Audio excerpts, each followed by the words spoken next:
Oi, pessoal! Então, o nosso arquiteto escolhido foi o Alvar Aalto, que é um arquiteto finlandês que nasceu em 3 de fevereiro de 1898 e faleceu em 11 de maio de 1976.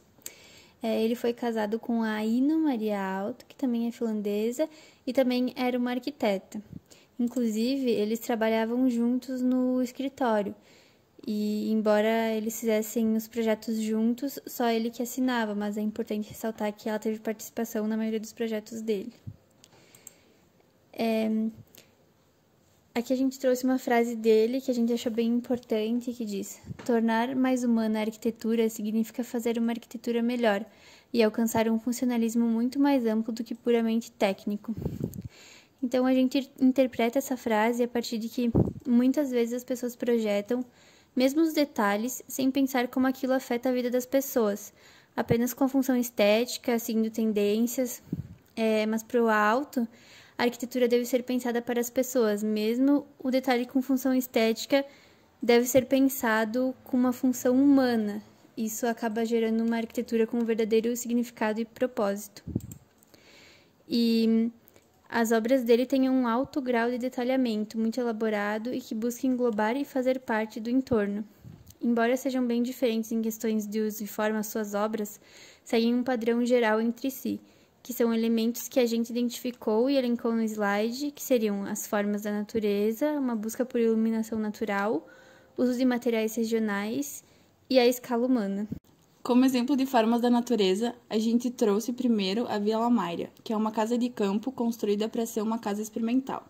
As curvas das linhas da piscina abrangem a topografia da floresta circundante, e os pilares espalhados por todos os ambientes da casa possuem tamanhos irregulares e foram pensados intencionalmente para remeter à floresta existente nas proximidades. Ainda dentro dessa categoria, a gente trouxe como exemplo o auditório da Biblioteca de Viipuri. Nesse projeto, o arquiteto fez um longo estudo dos efeitos produzidos pelo sol nas montanhas e penhascos da paisagem do entorno.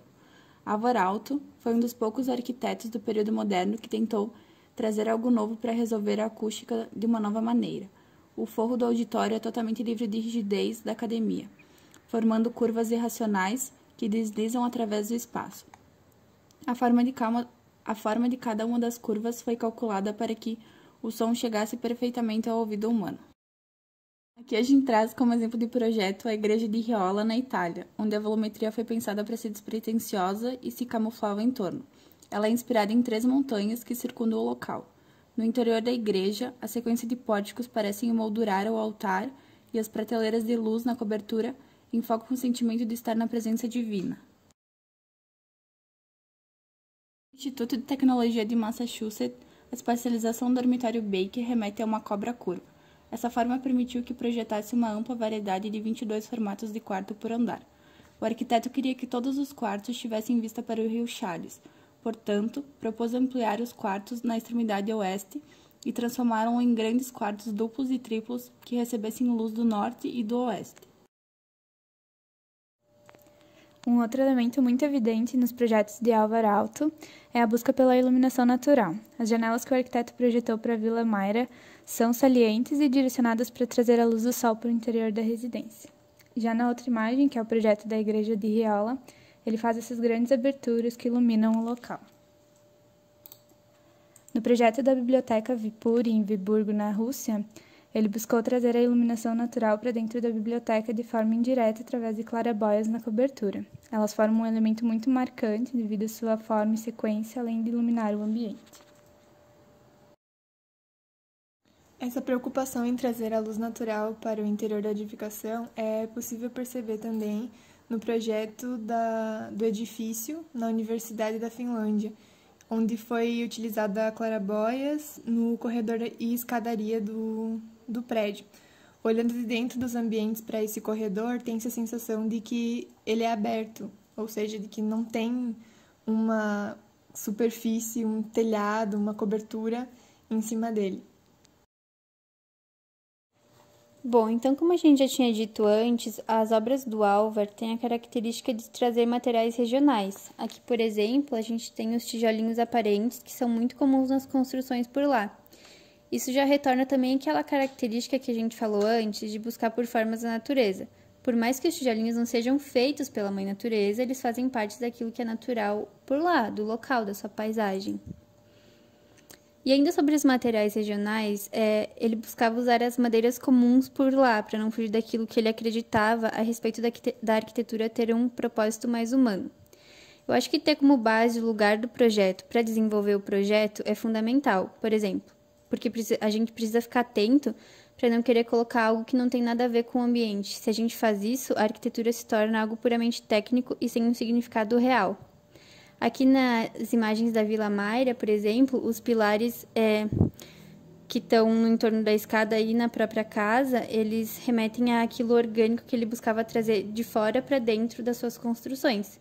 Como a gente já tinha dito antes, esses pilares remetem à floresta que circunda essa obra.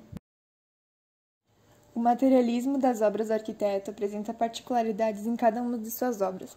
No projeto Casa de Cultura em Helsinki foram confeccionados tijolos ondulantes irregulares, formando segmentos de um círculo das paredes côncavas e convexas em unidade.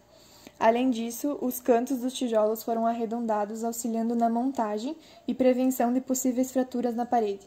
O slide a seguir possui uma maquete em tamanho real do funcionamento e formas dos tijolos. Esses exigiram intensas experimentações para sua execução.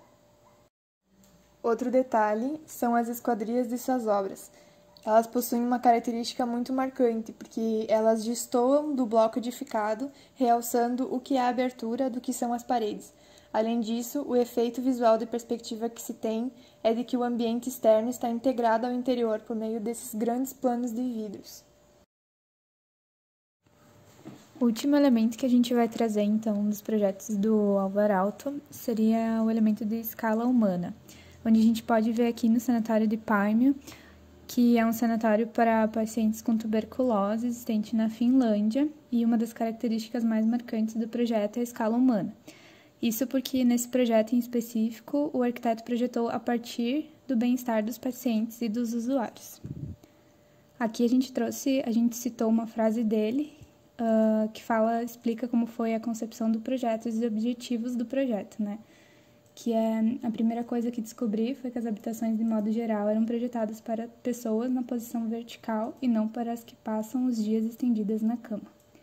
Um aposento não projetado especificamente para pessoas na posição horizontal não possui equilíbrio interno nem verdadeira paz. Por isso, tratei de desenhar espaços para pacientes ativos, com a finalidade de envolver o estar na cama numa atmosfera de tranquilidade.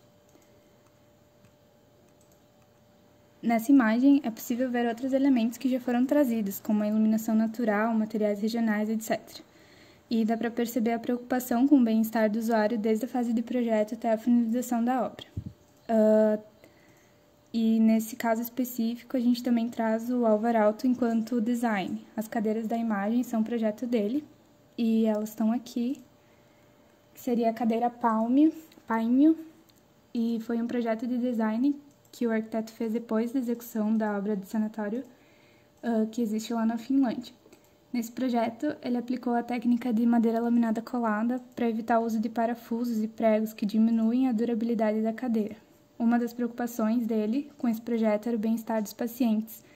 Ele desenvolveu o design para que a respiração fosse facilitada, tendo em vista que era um sanatório para pacientes com tuberculose. Então é isso, né, pessoal? Só queria contar mais uma coisa antes de encerrar o trabalho, que a mulher do Álvaro Aalto morreu de câncer e logo depois disso ele casou com a secretária dele, que também era arquiteta. Daí a gente lembra de Capitu, né? Só que no caso é o Álvaro Aalto. Será que ele traiu ou será que ele não traiu? Fica aí a dúvida. Então tá, gente, muito obrigada. Falou!